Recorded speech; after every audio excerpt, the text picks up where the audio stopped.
In the meantime, what? Tell me. USC is kind of in the mix right now. They are. I think we shouldn't say anything. I mean, we got to do a show so we can talk about it. Wait, we're not supposed to talk about the college football playoff? No, I know, but they're in the mix right now. They have to play Oregon. Right, but my point is this. If they win out, they're at least in the conversation. If they somehow can win out, they're absolutely going to be in. If you're in that top 20, right? Because the top 11 for sure are going to get in because of the group of 5 team having to get in, right? But if you're in that kind of if they can find themselves in that 15-ish range, they're going to be in the conversation. So for people that don't understand, like me, if you're in the 15 range, how do you get in? So there's 12 teams, right? The top 4 teams in the ranking get a bye. The 5 through 8 will get a home game in the first round. And then the other 4 that are left are going to 12? Yeah, 9 through 12 will play on the road. So what happens is this. The changes they made from last year to this year are that the conference champion no longer gets a bye. It's the ranking, okay? The conference champion gets in no matter what, right? Yep. USC's not going to win the conference, okay? So that's out. Okay. However, they can get an at-large bid because the Big Ten will get 3 bids. Ohio State and Indiana are going to be in, barring something catastrophic that I don't foresee at the moment, okay? Yeah. But it's going to be a battle between Oregon, right? USC, Iowa. Those teams are going to be in the mix for that 3rd spot. But I think also we talked about this earlier in the year about how what you might call a quality loss, if you will. Right. So like Notre Dame, quality loss. Unless Notre Dame loses to Pitt in 2 weeks. So not this weekend, but the following weekend, November 15th. That hurts USC's cause, right. Yes. Notre Dame at Pitt.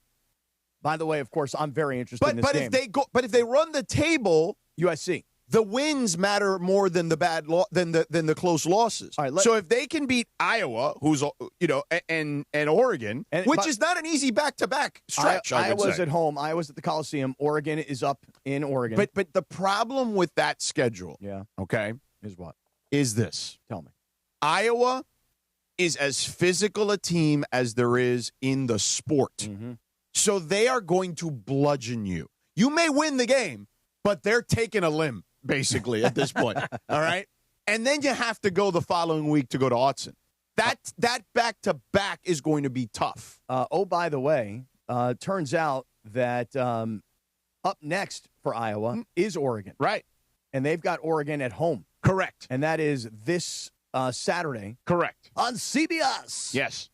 By the way, USC this Friday night playing Northwestern, hosting the Wildcats. Coverage begins at 4 p.m. right here on ESPN LA. Friday's game is presented by Children's Hospital Los Angeles. Fight on. Well, this game Friday night, check me on this. Is homecoming. By the way. Northwestern is not a gimme. They should kick them in the rear. Oh. However, Northwestern has been competitive against everybody. It's not like they're going to they shouldn't win 49-0. You know what I mean? That's not going to be that. Friday night college football at the Coliseum. Terrible. Just traffic-wise, you mean? No, I mean it's no, Friday but if night. It's a fun game. It's a fun game. This one is not as fun of a game. No, I've been to Friday night games. They're fun. But I'm just saying Friday night, especially here in Southern California, especially in L.A., where there's so much great high school football. I don't know, man. I don't like the idea of playing a game on Friday night. TV loves Friday night college football. Of course. They love it because they own it. Right. Listen, I actually think the Big Ten and the ACC have been the two conferences that have said, we're going to start putting games on Friday nights.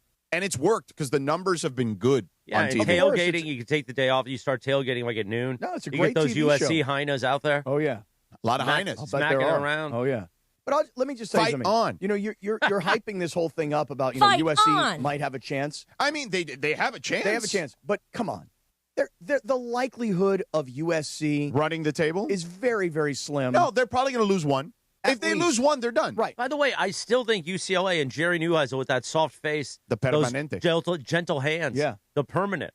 It's not just some given automatic that they're going to beat UCLA. No, not even close. No, I get it. That game's always crazy. But what I'm saying is this.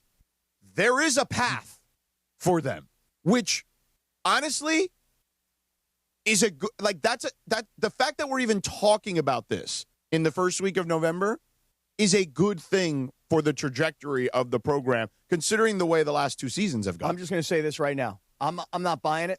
Okay, I mean, I understand what you're saying. They're ranked in the college football playoff rankings, and to your point, there is a path. Mm-hmm. I'm just not ready to buy it yet. I don't think they're there yet.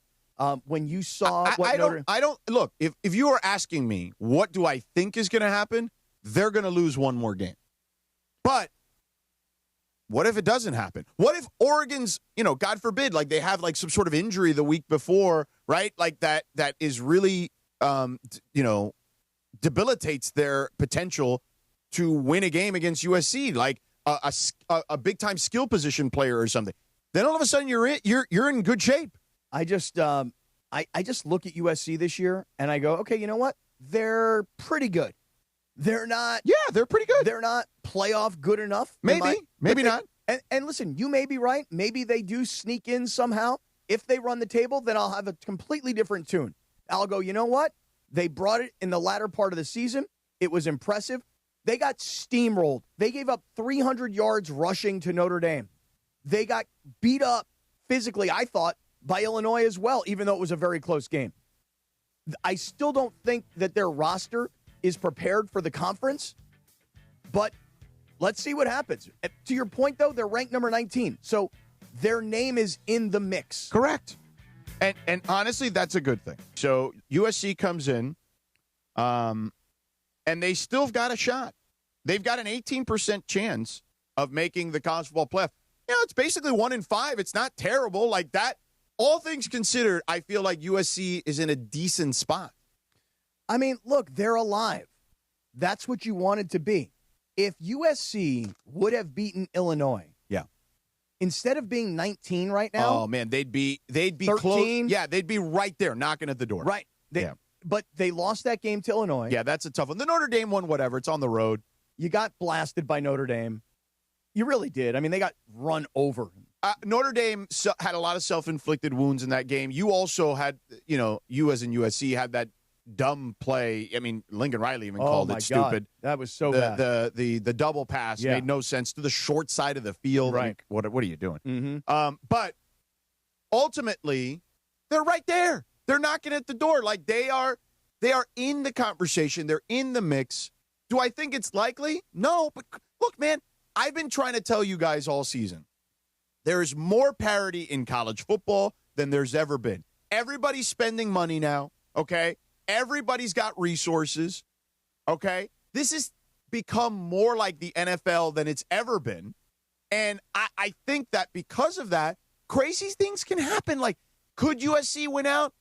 The chances of that happening are not high. Mm-hmm. But if, let's say they do, they will be in the conversation on that final Sunday coming into this thing. If USC wins out, and again, I don't really think it could. I mean, look, could it? Yes. Will it? I doubt it. But if they did, if USC wins out, they beat Northwestern this Friday night, okay, nobody's overly impressed. But the following week, you've got Iowa. Now, who knows where Iowa will be ranked because, George, Iowa plays Oregon. Right. This is a big game for them. Right. So if Iowa somehow pulls the upset over Oregon, and by the way, I don't think it's insurmountable. And that sets up a big showdown with USC and Iowa. The game is in Iowa, okay? The Oregon game. The Oregon-Iowa game is in Iowa. Iowa's coming here the following week. Right. Yes. So if Iowa, let's just play it out like this. Let's say Iowa wins, and let's say Iowa next week is 15th in the rankings, and then USC beats Iowa. All of a sudden, that's a much bigger deal. And then, by the way, having beaten Iowa, now you got to go on the road to Oregon. Right. And that back-to-back is a pain in the ass. Because Iowa's – go ahead. Sorry. Well, because the thing is you had that time to beat Michigan. You had 2 weeks to game plan for Michigan. You also had 2 weeks in between the Notre Dame game and the Nebraska game. Yeah. So, you went win, loss, win, but you had 2 weeks to prepare for both of those wins on the other side of the loss. You no longer have that luxury. Yeah.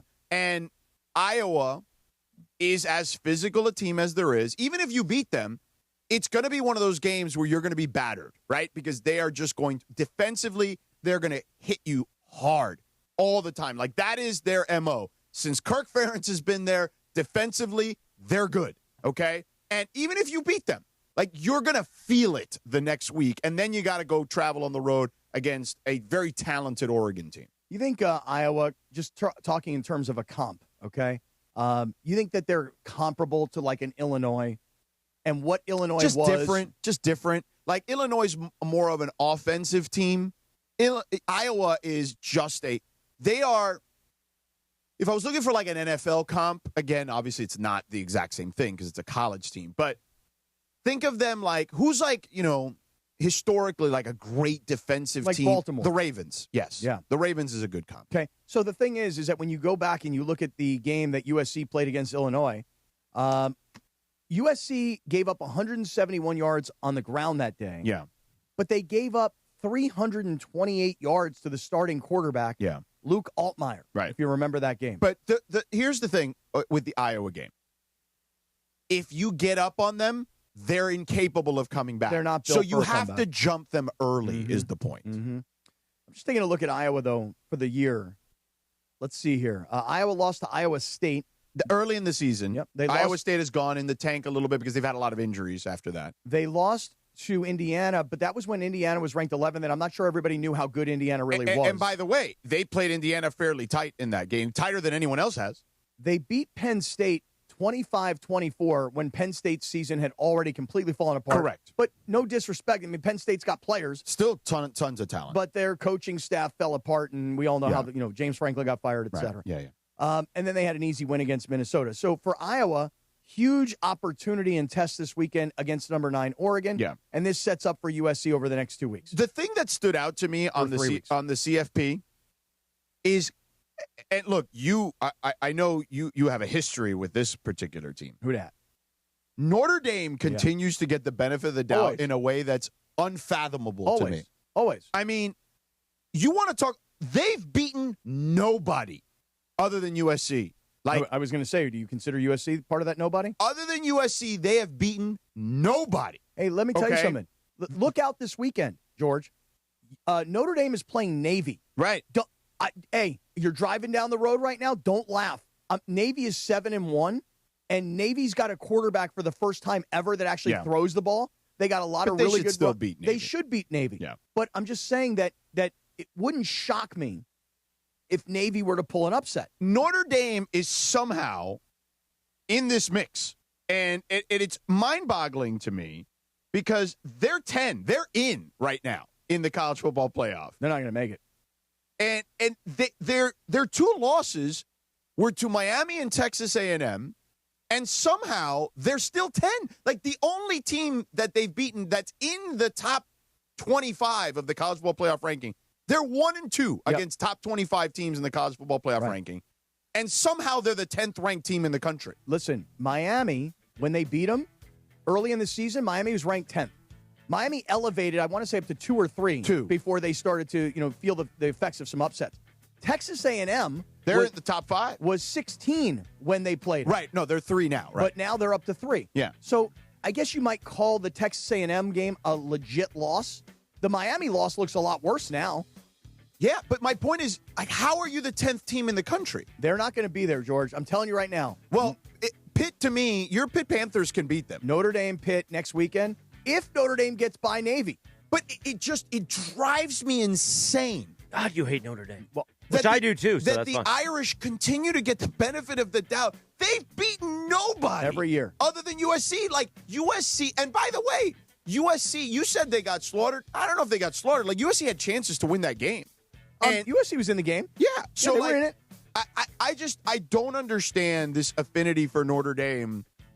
Like, I just don't get it. Like, they don't deserve the benefit of the doubt. By the way, Texas doesn't deserve the benefit of the doubt. I'm shocked at 11-2. That Texas is that high. Look, some schools like BYU, they're under your radar. Have you seen BYU play on TV this year? I have. All right, well, let's exclude you. Right. Has anybody else seen BYU play on TV this year? Why don't we dig into that next? Okay, we got to take a timeout.